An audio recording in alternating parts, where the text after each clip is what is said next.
بخشش اور مغفرت کا مدینہ ہے۔ اور الحمدللہ 10 روزے ہمارے اللہ کے فضل سے پورے ہو گئے، اور آج 11واں روزہ ہے۔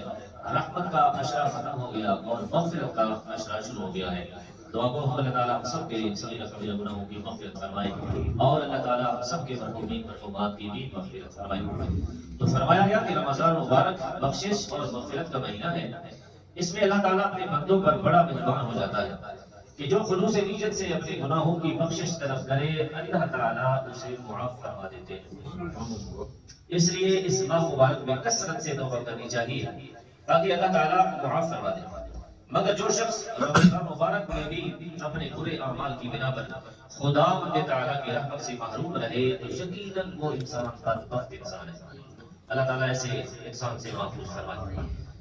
اس کے متعلق کریم آقا صلی اللہ علیہ وآلہ وسلم نے حدیث پاک میں کیا ارشاد فرمایا ہے، ذرا حضور کا ارشاد سنیے۔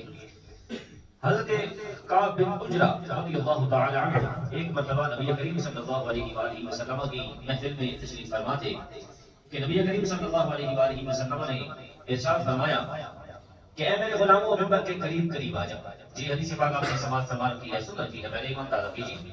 تو آپ کہتے ہیں کہ ہم لوگ حاضر ہو گئے۔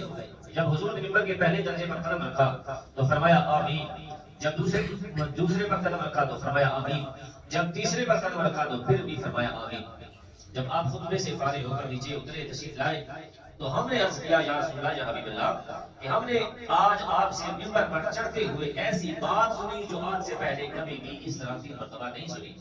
تو آپ صلی اللہ علیہ وآلہ وسلم نے ارشاد فرمایا کہ اے میرے غلاموں، اس وقت جبرائیل میرے سامنے آئے تھے، جب پہلے درجے پر میں نے قدم رکھا تو انہوں نے کہا کہ ہلاک ہو وہ شخص، بڑا سخت لفظ ہے، ہلاک ہو وہ شخص جس نے رمضان کا مبارک مہینہ پایا اور پھر بھی اللہ تبارک و تعالیٰ سے اپنی مغفرت نہ کروا سکا۔ تو جبرائیل نے یہ دعا دی، میں نے جبرائیل کی دعا پر کیا کہا؟ آمین۔ تو میں نے کہا آمین۔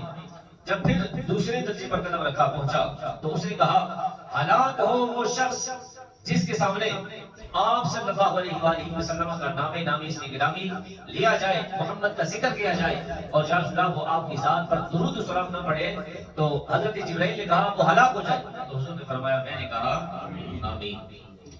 جب تیسرے درجے پر قدم رکھا تو حضرت جبرائیل کیا کہتے ہیں کہ جبرائیل کہتے ہیں یا رسول اللہ یا حبیب اللہ، ہلاک ہو وہ شخص کہ جس کی زندگی میں اس کے والدین زندہ تھے اور وہ ان والدین کی خدمت نہ کر سکا، تو وہ شخص بھی ہلاک ہو جائے۔ تو میں نے کہا آمین۔ اللہ تعالیٰ کے سب سے مقرب فرشتے حضرت جبرائیل علیہ السلام ایک مرتبہ رسول اکرم صلی اللہ علیہ وآلہ وسلم کے پاس تشریف لائے اور انہوں نے آ کر اللہ کے حضور تین باتیں بیان کی۔ نبی اکرم صلی اللہ علیہ وآلہ وسلم نے ان پر آمین کہہ کر مستجابیت پر مہر ثابت کر دی۔ اللہ تعالیٰ اپنے فضل سے ان تینوں چیزوں سے ہم سب کو بچنے کی توفیق عطا فرمائے تاکہ ماہ رمضان میں ہم خوب اپنے گناہوں کی معافی مانگیں اور خوب آقا کریم صلی اللہ علیہ وآلہ وسلم کی ذات پاک پر درود و سلام کے نذرانے پیش کریں۔ جن نوجوانوں کے والدین زندہ ہیں، ان کے سامنے ہیں، اللہ تعالیٰ ان تمام کو اپنے والدین کی خدمت کر کے والدین کو ان کے اوپر راضی کرنے کی توفیق نصیب فرمائے۔ اس ارشاد گرامی میں کہا گیا ہے کہ اول نمبر پر وہ شخص بدقسمت ہے، وہ شخص بدبخت ہے کہ جس پر رمضان مبارک گزر جائے اور اس کی بخشش نہ ہو۔ یعنی رمضان مبارک رحمت و برکتوں والا ہے اور اس میں اللہ کی رحمت بارش کی طرح برستی ہے، لہذا اللہ کی رحمت اور برکت سے مستفید ہونے کے لیے کثرت سے اللہ تبارک و تعالیٰ کی عبادت کرنی چاہیے۔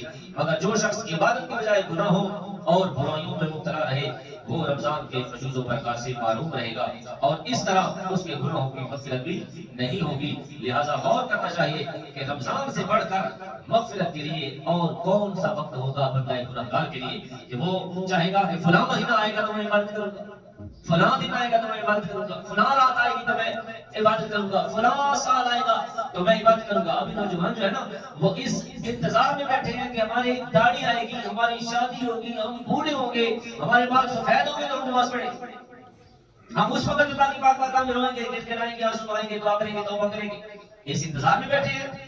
اگر نوجوان اس انتظار میں بیٹھا ہے تو پھر کل نفس ذائقۃ الموت، اس کا تو کوئی ٹائم بھی نہیں ہے، کوئی عمر بھی نہیں ہے، کوئی دن بھی نہیں ہے، کوئی جگہ بھی نہیں ہے، بالکل اس انتظار میں مجھے بھی نہیں رہنا چاہیے، اس انتظار میں آپ کو بھی نہیں رہنا چاہیے۔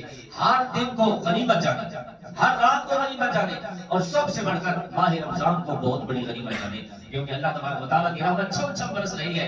اللہ تبارک و تعالیٰ معاف فرمانا چاہتا ہے، ہمیں بھی چاہیے کہ ہم بھی اللہ کے حضور جھک جائیں اور اس سے معافی مانگیں۔ انشاءاللہ العزیز اگر ہم معافی مانگیں گے، مغفرت مانگیں گے، توبہ کریں گے، اللہ تبارک و تعالیٰ ہمیں معافی بھی عطا فرما دیں گے، ہمارے گناہوں کی مغفرت بھی فرما دیں گے، اور اللہ تعالیٰ ہماری دونوں کو بھی قبول فرمائیں گے۔ اللہ تعالیٰ عمل کرنے کی توفیق عطا فرمائے۔